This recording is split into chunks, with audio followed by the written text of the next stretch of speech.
I let my sister store boxes in my garage while she moved apartments.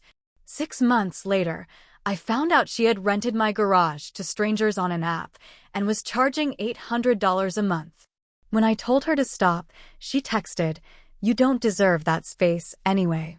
So I called the tenants myself, opened the boxes, and exposed exactly what she was hiding. She still won't look me in the eye. All right. I live just outside Sacramento, California, in a suburb called Carmichael. It's not a rich area, but it's decent. Families, older folks, people who like peace and quiet. I've got a small one-story house. Nothing fancy. I got it in the divorce a few years ago, and I've put work into making it feel like mine. Fixed up the gutters, planted some trees out front, built shelves in the garage. That garage meant something to me. I was planning to turn it into a workshop. Then my sister showed up. Kelsey is 29. I'm 32. She's the free spirit of the family, always chasing some new idea, quitting jobs, crashing with friends. I've helped her out more times than I can count. Paid her rent once. Let her borrow my car and never saw it for 2 months. But she's my sister. So when she asked to put a few boxes in my garage for a couple weeks while she moved apartments, I said yes. She didn't even ask nicely, just kind of threw it in while texting me about something else.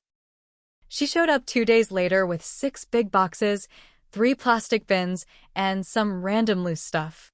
Said, "Thanks, you're a lifesaver," and left. That was in October. By January, those boxes were still there. I kept asking her when she'd come get them. Soon, she'd say. Just figuring some stuff out. I asked her straight up a few times if she was having money problems. She said no. She said she just didn't want to move them twice. I didn't love it, but I let it go. But then I started noticing weird stuff. The garage opener started acting funny. I'd get home from work and see tire tracks in the driveway I didn't recognize. The side gate was unlatched once, which I never do. I thought maybe someone was messing around the house. Or maybe Kelsey came by when I wasn't home. Then one morning my neighbor Gary waved at me during his dog walk and said, "Didn't know you were renting out your garage." That's pretty smart. I blinked. I'm not. He looked surprised. Thought I saw someone coming out with furniture last week. Maybe I mixed up the house. I didn't sleep well that night. The next day I checked the camera in my garage. It's old and only catches one corner, but I never uninstalled it. I almost didn't bother checking because I figured it'd be empty. But it wasn't. There were people in there. 3 different people over the last few weeks. One guy had a key. Another pulled up in a truck and dropped off what looked like dining room chairs. Another one came in with boxes and left 30 minutes later. They weren't just using space. They were treating it like theirs. I lost it. I started digging. Looked through Kelsey's Instagram. Nothing too obvious until I clicked her story highlights. She'd saved a story from weeks ago. A picture of an app called Neighbor. Her profile. Her contact info. Her name. My address. The caption, "Making passive income like a boss." She was charging $800 a month for my garage. She'd been doing it behind my back for months, telling me the boxes were hers while strangers were in and out of my house. That's not just rude, it's dangerous. I texted her. "I know what you did with the garage. We need to talk." 6 hours later, she replied, "You don't deserve that space anyway. You don't even use it." I needed the money. I'm not hurting anyone. That's when I saw red. You don't deserve it? I own that house. I pay the mortgage, the taxes, the insurance. I let her keep her stuff there for free. And now she was flipping it for cash and giving me attitude? I decided to end it. On my terms. I waited until the weekend. Saturday morning, I got up early, made coffee, and pulled out my spare key to the side door of the garage. I hadn't opened it in months, not fully. I wanted to see exactly what was going on. When I opened it, I froze. It looked nothing like how I left it. Her 6 boxes were still there, shoved into a corner now, but the rest of the space was packed with other people's stuff. Mattresses leaning against the wall. A dusty treadmill. Plastic totes labeled Christmas 2021. A baby crib. There were at least 20 items in there I'd never seen before. And it smelled like someone had been living in there recently, like old food and BO. I walked around, taking pictures with my phone. Every inch. I opened one of her boxes, just to see what she was really keeping in there. It was full of sealed prescription pill bottles. Not one or two. Dozens. I looked closer. They all had different names on them. All different doctors. Different states. I opened the second box. Same thing. And that's when I realized it wasn't just storage. This was a stash. I sat down on the concrete floor, heart racing. I didn't want to believe it. Kelsey had always been shady, but this was something else. I drove to the Starbucks down the street to clear my head. I called her. She picked up and sounded annoyed. What now? You need to come get your shit, I said. And you better explain what the hell's in those boxes. She got real quiet. You opened my stuff? I opened my garage, Kelsey. You've been renting it out behind my back, lying to me, and now I find drugs in your boxes. It's not drugs, she said quickly. They're just meds I was holding for someone. Don't lie to me. There are 20 boxes in here. Who the hell are you holding them for? She hung up. I stared at my phone for 10 minutes. Then I did something I never thought I'd do. I messaged the guy who had the truck. His number was written on one of the boxes. I found it on the neighbor app too. His name was Scott. I said I was the homeowner and that there'd been a mistake. I asked how long he'd been renting from Kelsey. He said since November. He thought she owned the house. I told him she didn't. That she was never authorized to rent it. I said I needed him to come collect his stuff. He was pissed, but not at me. She charged me for secure space and then let other people in there too, he said. My treadmill's busted. Someone put a dent in my desk. This is BS. By Sunday, I had 3 people show up to grab their things. Each one of them told me the same story. Kelsey promised safe garage space, sent them my address, met them once, gave them a lock code, and disappeared. The last guy was a woman named Tara. She asked if I was the landlord. No. I own this place. She blinked. Wait, you're not Kelsey's boss? What? She told me she was managing this property for her boss, and he didn't want to deal with apps. That was the final twist of the knife. When she left, I gathered up Kelsey's boxes.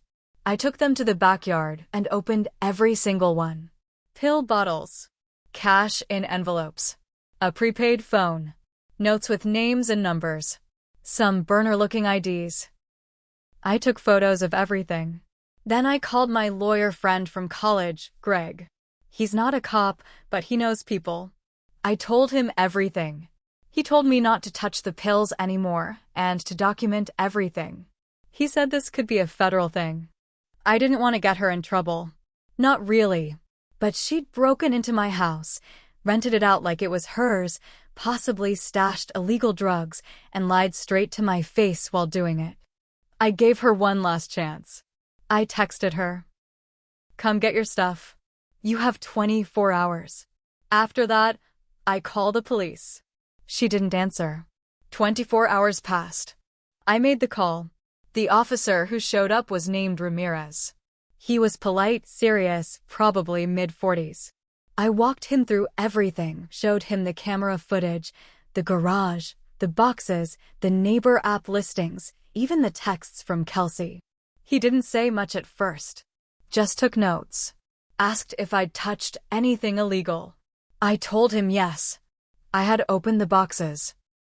But I took pictures of everything the moment I realized what was in them. He gave a slow nod. You did the right thing calling this in. Do you know where your sister is now? No idea, I said. She hasn't answered me in over a day. Then I showed him the bottles. He picked one up with gloves and looked at the label. Out of state. Different names. These aren't just for personal use. He asked if I had reason to believe she was dealing. I froze. I hadn't wanted to believe that. But the truth was staring me in the face. What else would she be doing with dozens of pills, multiple names, and burner phones? I told him everything I knew about her, how she moved around, stayed with people, didn't keep a job longer than a few months. How she always seemed to have cash, but never said where it came from. Officer Ramirez called it in. They sent 2 more cops. They photographed everything, then sealed the boxes and left me with a receipt saying the evidence had been taken into custody. And just like that, my garage was empty again. But that wasn't the end. That night, around 11 p.m., my phone buzzed. It was Kelsey. Kelsey, you had no right. Me, you rented out my house and stored drugs in it. I absolutely had the right. She tried to call. I let it go to voicemail. When I finally listened, her voice sounded shaky, almost scared.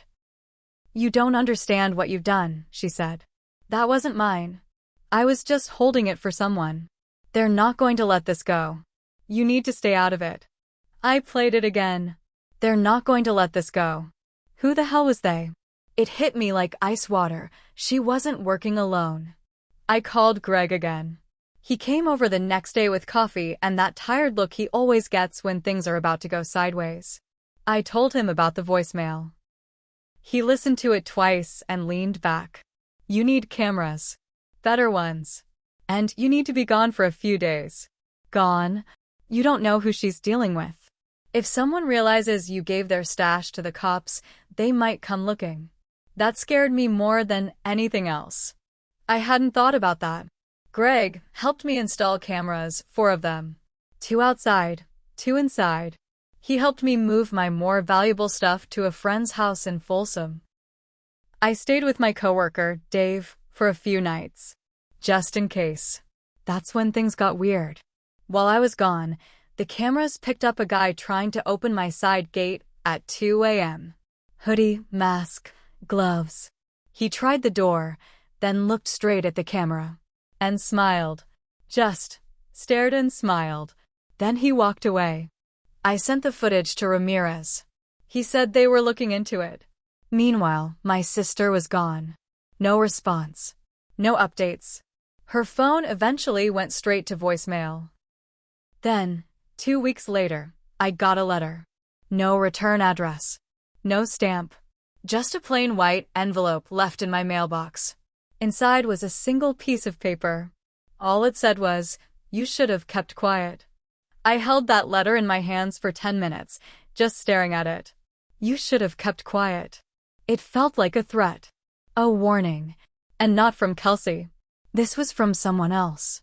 Someone who had something to lose now that their stash was in police custody. I called Ramirez again.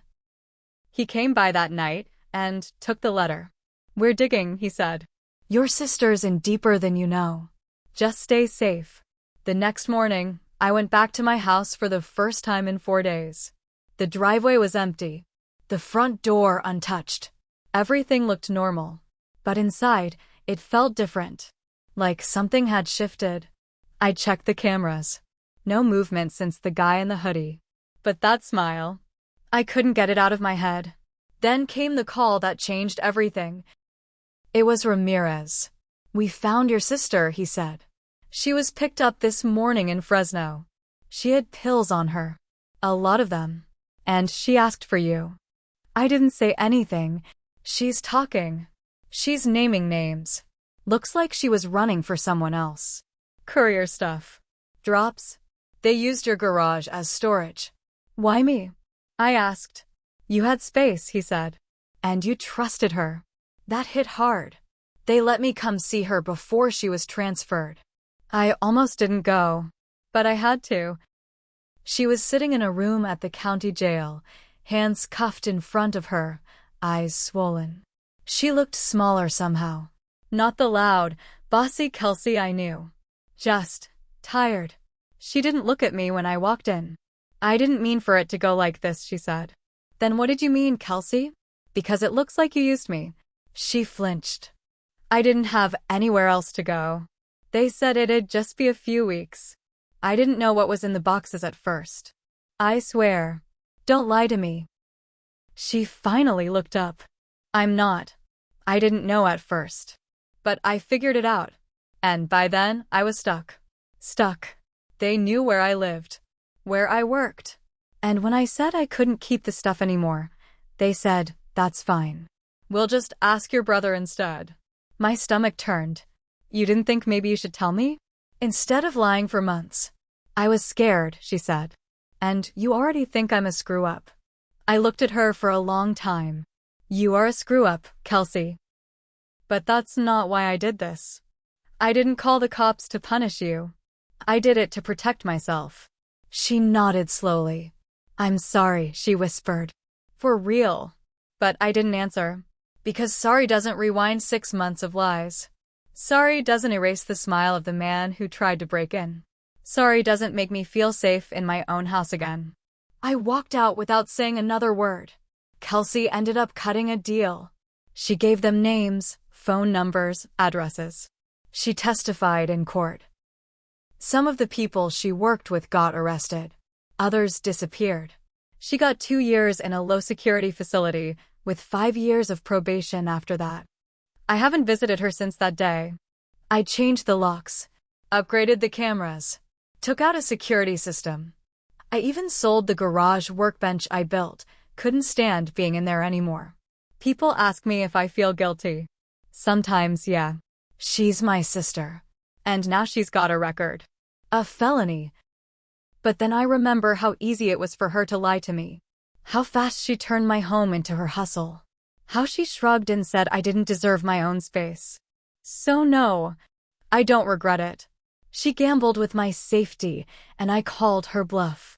Now she won't even look me in the eye. And that's the price of betrayal.